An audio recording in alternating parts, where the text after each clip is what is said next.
Assalamualaikum warahmatullahi wabarakatuh.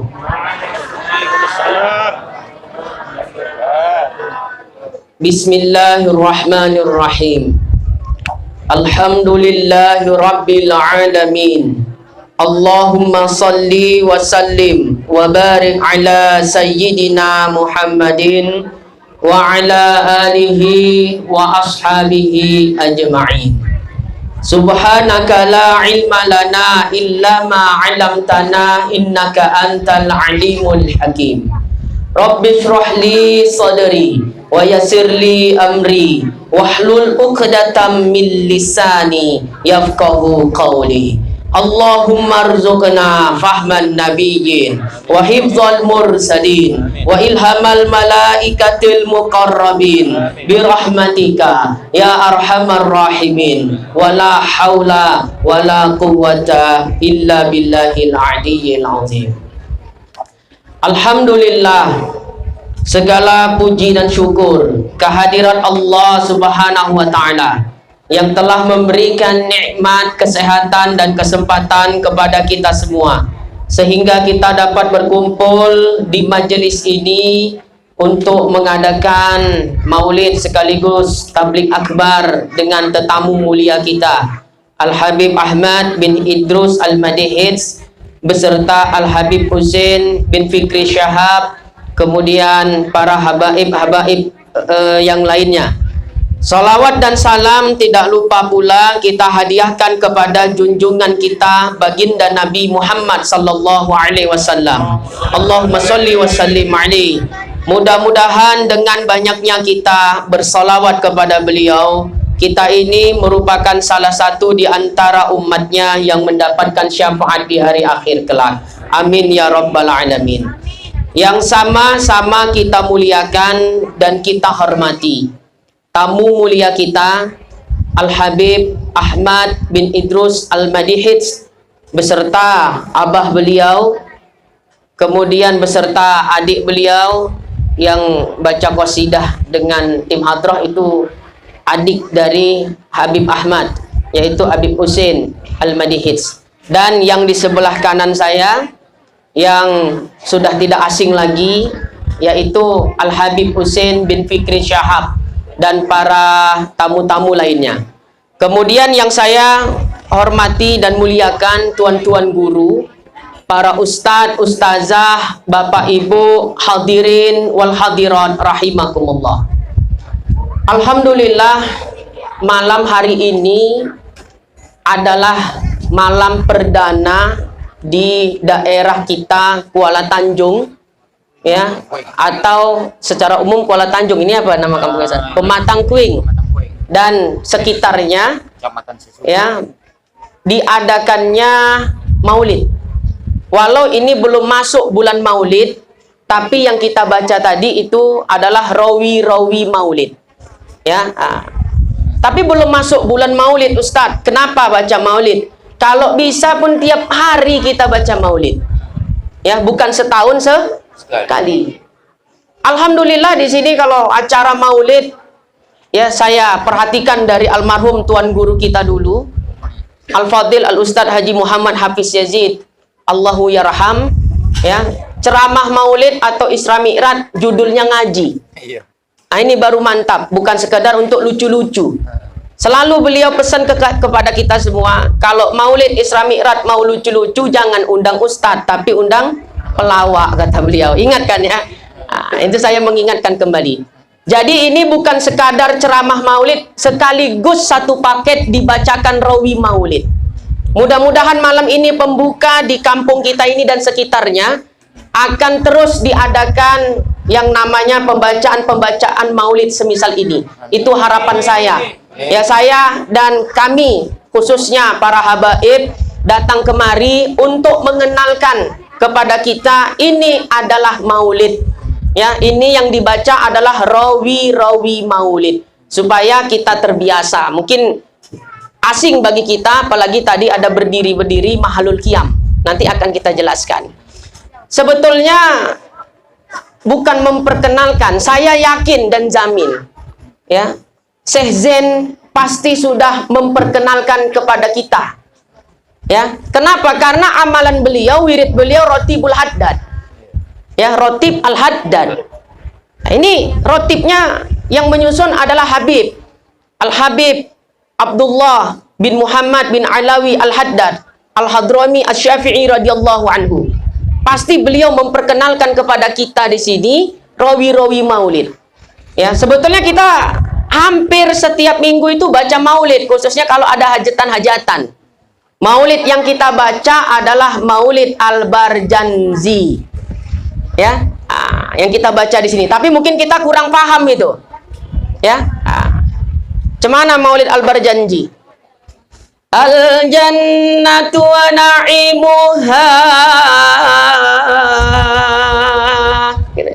sa'dul liman yusalli wa yusallim wa yubarik alaih.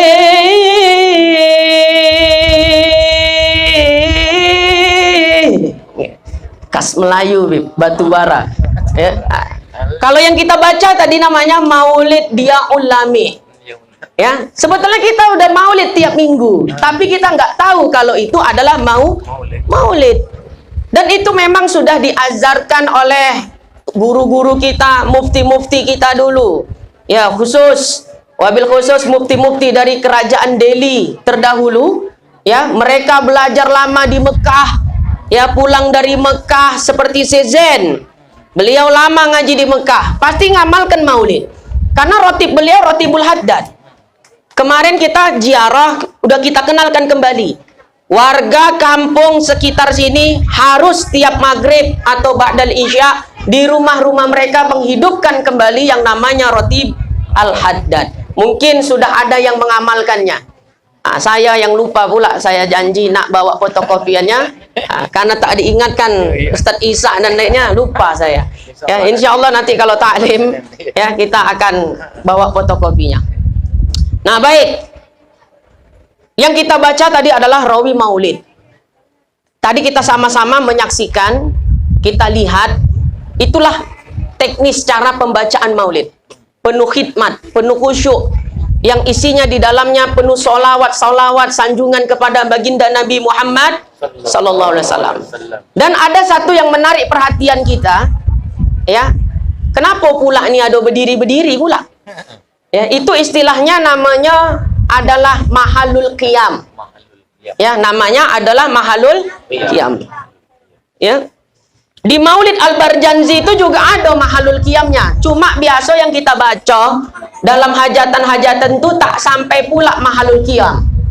Cuma rawi-rawinya yang kita baca. Tak sampai mahalul qiyam, udah dapat pulut kuning. Ya, makanya di sini asing mahalul qiyam. Ini kita kenalkan kembali.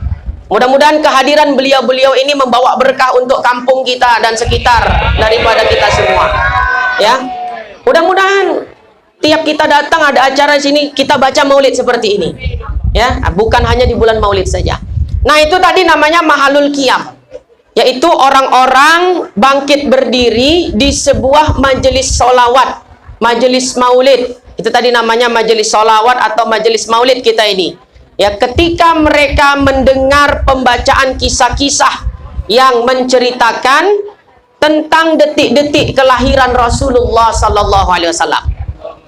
Jadi itu namanya apa namanya? Mahalul qiyam. Mahalul qiyam itu dilatar belakangi adab kita atau akhlak kita kepada Rasulullah Sallallahu Alaihi Wasallam di dalam menghormati dan memuliakan beliau. Jadi demikianlah cara kita untuk memuliakan orang-orang yang mulia. Jangankan Nabi, ya, kalau anggota dewan datang, kita berdiri apa tidak? Wah. Oh, kita pun cium tangannya bolak-balik. Ya. Kenapa? Karena kita memuliakan orang yang mulia. Kita memuliakan orang yang memiliki kedudukan. Nah, jadi ketika diceritakan sejarah kelahiran daripada baginda Nabi Muhammad Sallallahu Alaihi Wasallam, ya, mulai tadi dari ya Nabi Salam. Nah, dari situ tadi itu mulanya daripada mahlul qiyam sampai selesai itu ya menceritakan ya mulai dari lahirnya Nabi Muhammad SAW. Jadi tujuan kita mahalul qiyam adalah untuk menghormati dan memuliakan orang yang mulia. Ya, contoh bandingannya tadi, kalau presiden datang aja kita berdiri, gubernur, wali kota datang kita berdiri, apalagi makhluk yang paling mulia sedang diceritakan kisah kelahirannya.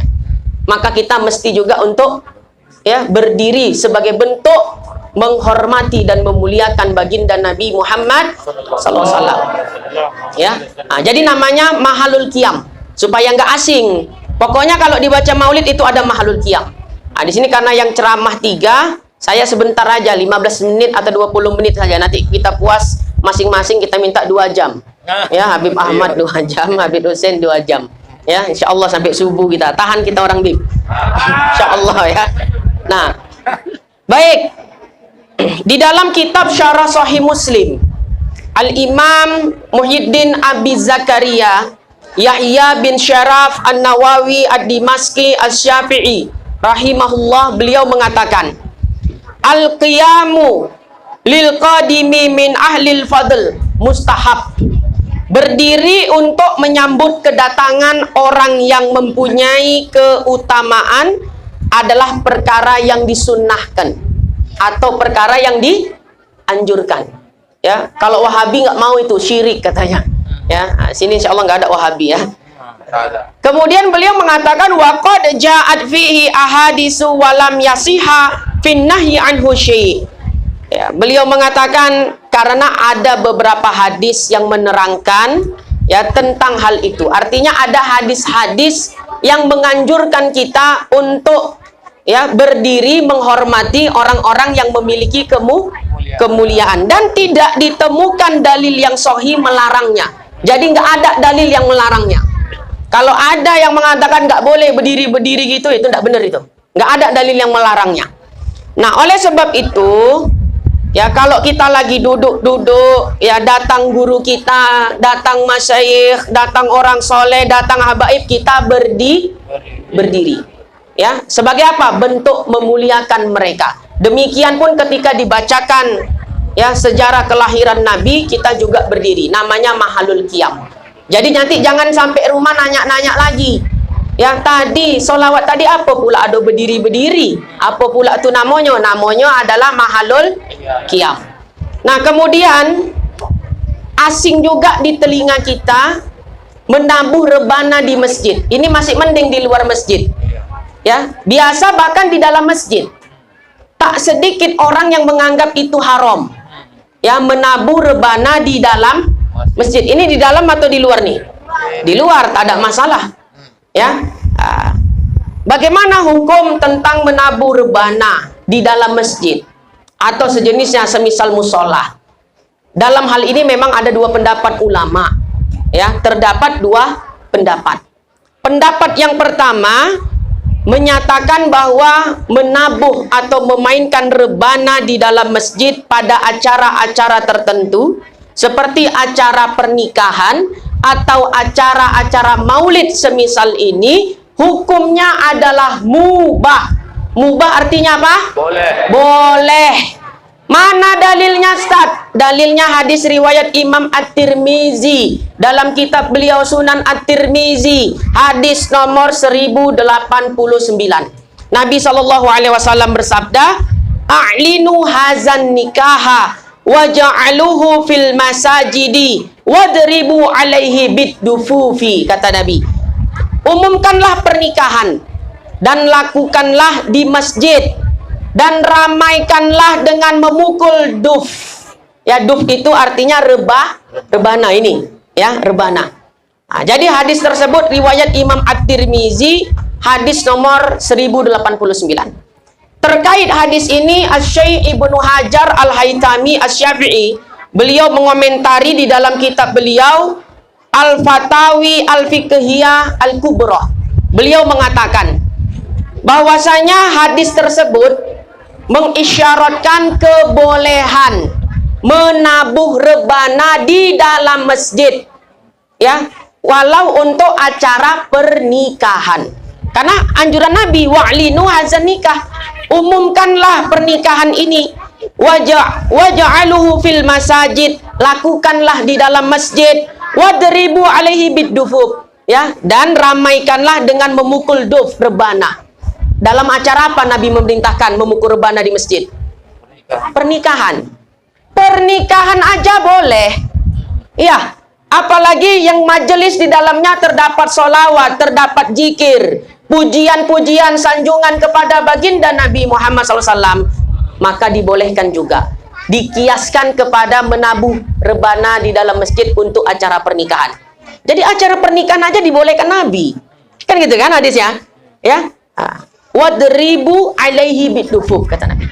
Ramaikanlah dengan memukul duf, rebana. Kalau dalam acara pernikahan saja boleh menabuh rebana di dalam masjid, apalagi untuk acara-acara semisal ini. Ya, jadi nggak ada masalah. Ya, bahkan ini fatwanya Syekh Ibnu Hajar Al-Haytami. Siapa beliau? Penyusun kitab Tuhfatul Muhtad bi Syarhil Minhaj, guru dari Asy-Syaikh Zainuddin bin Abdul Aziz Al-Malibari Asy-Syafi'i, penyusun kitab Fathul Mu'in. Jadi penyusun kitab Fathul Mu'in ngajinya kepada Syekh Ibnu Hajar. Ya, yang kita tahu beliau di dalam mazhab Syafi'i, kedudukan beliau sebagai mujtahid fatwa. Mujtahid kemarin udah kita jelaskan tingkatannya, mustaqil, ghairu mustaqil, mujtahid tarjih, mujtahid fatwa. Jadi yang mengatakan boleh ini bukan ulama sembarangan. Ya, memang ada dalilnya. Nah, jadi pendapat yang pertama, menabuh duf atau rebana di dalam masjid itu dibolehkan. Ya, mubah hukumnya. Untuk nikah aja boleh, apalagi sholawat kepada Nabi, pujian-pujian, sanjungan kepada Allah dan Rasulullah SAW, tentu boleh. Nah, ya. Kemudian Al-Imam Qadi Ibnu Iyad berkata, ya, beliau berpendapat sama, menabuh rebana di dalam masjid untuk hal-hal yang manfaat bagi kaum muslimin dan syiar agama itu dibolehkan, dengan syarat tidak mengganggu orang yang ibadah. Iya kan, main dap itu rebana di masjid ganggu orang ibadah. Kan tidak lagi orang sholat awak main rebana, kalau itu haram lah. Ya, orang lagi sholat isya, bismillahirrahmanirrahim, awak sibuk, nah, itu yang haram. Ini sedang tidak dalam kondisi sholat. Ya, jadi tidak ada masalah, boleh. Ya, pendapat siapa? Syekh Ibnu Hajar dan Al-Imam Qadi Iyad dan ulama-ulama lainnya. Memang tidak dipungkiri, ada sebahagian ulama yang mengharamkan. Di antaranya adalah Al-Imam Jalaluddin As-Suyuti. Ya, beliau mengharamkan di dalam kitab beliau Al-Amru Bittiba' wan Nahyu Ibtida'. Ya, beliau mengatakan haram. Ya, dilarang menabuh duf rebana di dalam masjid. Ya, ulama yang mengharamkan ya berpendapat sebab ya, pertama dapat mengganggu orang yang sedang ibadah. Ya, kedua itu termasuk lahwun, hal-hal yang dapat melalaikan dari Allah. Nah, ini kita dikomentari oleh ulama yang membolehkan. Pertama, kalau alasannya mengganggu orang yang sedang ibadah, kita main dafnya, rebananya bukan orang lagi sholat. Ya, sini lagi sholat, enggak kan? Jadi apa yang diganggu? Satu. Kedua, ya, alasan mereka rebana termasuk alat yang lahwun. Ya, alat yang dapat melalaikan dari Allah Subhanahu wa Ta'ala. Itu tidak seperti itu. Ya, rebana yang ditabuh di dalam masjid tidak termasuk lahwun, tidak termasuk sesuatu yang melalaikan daripada mengingat Allah. Kenapa? Karena isinya adalah sholawat, isinya pujian-pujian kepada Allah dan Rasulullah. Ya, sebagaimana disebut di dalam kitab Mafahim Yajibu Antusoha yang disusun oleh Al-Allama Al-Muhaddis Profesor Dr. Abuya As-Sayyid Muhammad bin Alawi Al-Maliki Al-Hasani rahimahullah. Beliau mengatakan wazalika min a'zami ta'ati wal kurubat. Memuji-muji Nabi Muhammad sallallahu alaihi wasallam termasuk ya kurubat, yaitu cara mendekatkan diri kepada Allah yang paling agung. Jadi mendekatkan diri kepada Allah bukan dengan ibadah sholat, puasa, sedekah, bukan itu saja. termasuk memuji-muji, menyanjung daripada baginda Nabi Muhammad SAW, termasuk juga ibadah yang sangat agung yang dapat mendekatkan diri kita kepada Allah. Jadi yang kita tabuh ini nggak termasuk lawun, nggak melalaikan dia. Karena isinya apa? Sholawat kepada Nabi, pujian-pujian kepada Nabi Muhammad Sallallahu Alaihi Wasallam. Ya, kalau memang menabuh rebana dilarang di masjid, sahabat-sahabat Nabi kan main rebana di depan Nabi, di dalam masjid di depan Nabi. Kalau memang itu dilarang, nggak baik, mungkar, tentu Nabi orang pertama yang melarang. Tapi faktanya Nabi apa? Fadribu alaihi bidufuf, katanya. Ramaikan acara nikah dengan menabuh duf atau rebana. Nabi malah nyuruh, Nabi nggak ngelarang. Jadi dalam hal ini, ya memang ada dua pendapat. Pendapat pertama, ya yang kita dengar selama ini mungkin yang sampai ke telinga kita cuma pendapat yang mengharamkan. Pendapat ini belum ditahqiq. Ya, sebenarnya disebutkan di dalam kitab Fathul Bari karya Al-Imam Al-Hafidh Ibnu Hajar Al-Asqalani Asy-Syafi'i rahimahullah, yang masalah itu bukan nabuh dafnya, yang dipermasalahkan bukan itunya, tapi yang dipermasalahkan ketika menabuh daf apa yang dinyanyikan itu dia. Kalau yang dinyanyikan perkara-perkara yang mungkar ya jelaslah haram. Tapi kalau ketika menabuh daf, memuji-muji, menyanjung Nabi, baginda Nabi Muhammad SAW, itu boleh. Ya, jadi nggak ada masalah. Itu disebutkan oleh ulama besar ahli hadis, Al-Imam Al-Hafiz Ibnu Hajar Al-Asqalani, di dalam kitab beliau Fathul Bari, Syarah Sahih Al-Bukhari. Kurang apa lagi dalil yang saya sebutkan? Ya, ulama-ulamanya otoritatif semuanya, pendapatnya dapat dijadikan hujah. Ya, jadi kesimpulannya silakan. Ya, yang nak mau, yang tidak. Dalil yang membolehkan lebih kuat dari dalil yang mengharamkan. Karena pendapat yang mengharamkan belum ditahqiq oleh para ulama. Sementara pendapat yang membolehkan sudah ditahqiq. Ya, masalahnya bukan pada menabuh rebananya, tapi masalahnya pada apa yang ya dinyanyikan ketika menabuh rebana itu. Jadi rebana yang kita tabuh di dalam masjid tidak tergolong lahun, tidak tergolong hal yang melalaikan dari Allah. Justru rebana-rebana itu membawa kita untuk mau datang ke masjid. Ih, ada apa tuh di masjid tuh? Bahkan yang tak pernah ke masjid saya jamin datang kemari. Karena penasaran ada apa di masjid.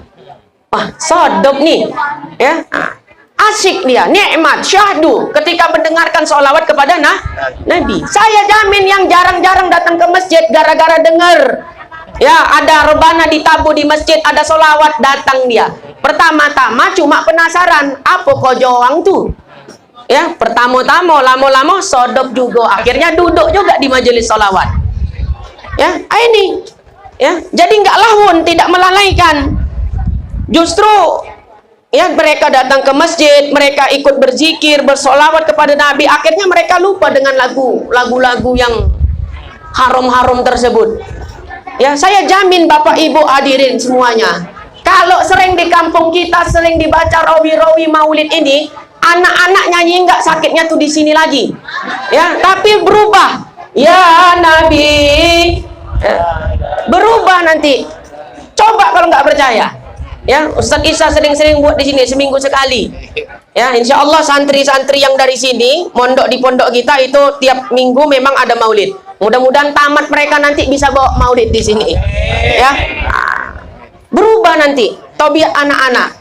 Ya, yang tadinya lagunya entah apa-apa dinyanyikan, begitu sering mendengar solawat-solawat, nggak disuruh pun mereka hafal. Ya Rabbi salli ala Muhammad, ya Rabbi salli alaihi wasallim. Ya, lama-lama ya anak-anak tadi itu tanpa disuruh. Itu membuktikan apa? Rebana yang ditabuh itu bukan lahwun, bukan hal yang melalaikan. Bahkan orang yang baca sholawat saking rindunya kepada Nabi, ada yang sampai meneteskan air mata tanpa dia sadari. Itu nggak lahwun. Jadi saya jelaskan, ini masih mending mainnya di luar masjid. Nanti kalau ada acara-acara berikutnya main di dalam masjid, nggak usah komentar lagi haram. Ya, pendapat yang kuat boleh. Kecuali jangan orang lagi sholat maghrib, ibu-ibu main band tampar di situ. Ya, ada di sini tim baca apa namanya? Berjanji ibu-ibu. Ada kan? Namanya band tampar. Ya, jangan orang lagi sholat maghrib awak di masjid. Ya, al jannatu wa na'imuha. Tak pandai saya, dikit-dikit aja. Pernah dulu, walaupun dapat pulut kuning pun janjilah. Jadi itu maulid berjanji, macam-macam, banyak jenis-jenis maulid. Dah, mungkin ini aja yang dapat saya sampaikan. Ya, yang dapat saya sampaikan 2 poinnya. Pertama tentang tadi mahalul qiyam. Jadi jangan kaget, apa pula berdiri-diri nih? Siapa yang hendak ditengok? Bukan ada yang hendak ditengok, tapi mahalul qiyam itu untuk menghormati ketika dibaca rawi tentang kisah kelahiran baginda Nabi Muhammad sallallahu alaihi wasallam. Ya, poin kedua tentang hukum menabuh duf, rebana di masjid. Memang ada perbedaan pendapat di kalangan ulama, tapi pendapat yang mengharamkan belum ditahqiq. Ya, kalau dalam istilah fikihnya belum ditahqiq oleh para ulama. Setelah ditahqiq, muncullah komentar. Yang haram itu bukan menabuh rebananya, tapi pada syair-syair, sair-sair yang dibaca ketika menabuh rebana. Ya, kalau sambil minum tua lah pula menabuh rebana, ya jelas lawun, hal yang melalaikan. Ini tidak memuji-muji Nabi. Nah, pendapat yang kuat adalah menabuh rebana hatta di dalam masjid sekalipun, hukumnya adalah mubah, boleh. Fatwa siapa tadi? Fatwa Syekh Ibnu Hajar Al-Haytami di dalam kitab beliau Al-Fatawa Al-Fiqhiyah Al-Kubra. Kemudian ada di dalam kitab Hasyiah I'anatut Talibin karya As-Sayyid Bakri Muhammad Satta Ad-Dimyati Al-Misri Asy-Syafi'i rahimahullah. Dan pendapat juga yang membolehkan adalah diantaranya pendapat Al-Imam Ibnu Qadiyat dan ulama-ulama yang lainnya. Ya, jadi jelas boleh ya. Ya, jangan ragu-ragu lagi. Kalau memang tak mau juga, ya udah, apa nak dikata. Ya, kalau nak memang keras ikut pendapat yang haram, udahlah. Tapi jangan ajak-ajak orang yang mau. Ya, jangan ajak-ajak orang yang mau sholawatan, nabur bana, itu haram. Udah, untuk diri sendiri aja. Kami senang, kami asyik, kami menikmati dengan tabuhan rebana yang dibacakan rawi-rawi kisah pujian-pujian kepada baginda Nabi Muhammad SAW. Menikmati enggak tadi Bapak Ibu? Oh, nikmati kali ya. Jadi bukan lahun. Wallahu a'lam bissawab.